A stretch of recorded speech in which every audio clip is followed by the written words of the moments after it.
Alloh taologa beadad hamd va sanolar bo'lsin. Mana yurtimizda tinchlik, osoyishtalik sababidan bugun yurtimizda ko'plab mo'min musulmonlarni xonadonida katta bir bayram sababiki butun yer yuzidagi mo'min musulmon inson orzu qiladigan ulug' haj ibodatiga ketishlik baxtiga muyassar bo'lib turibmiz.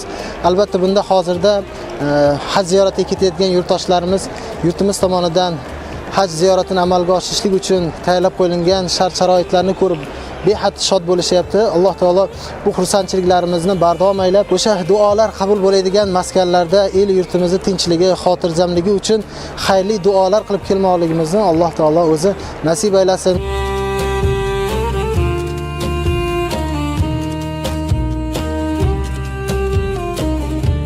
Mana bugun biz Toshkent viloyatida istiqomat qiluvchilar haj safariga navbatimiz kelgan ekan, qilinayotgan barcha tashkiliy ishlar nihoyatda o'z o'rnida bo'lyapti.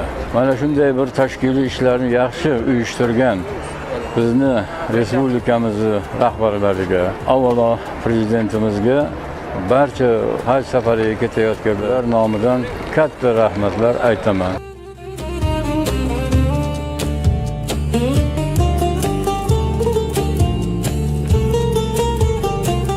Hojilarimiz hammalari duolar qilishib, mana shu sharoitlarni yaratib bergan avvalo davlatimiz rahbariga, muftiy hazratlarining haqlariga va barcha mutasaddilarga duolar qilishib, inshaalloh mana ulug' safariga jo'nab ketishyapti.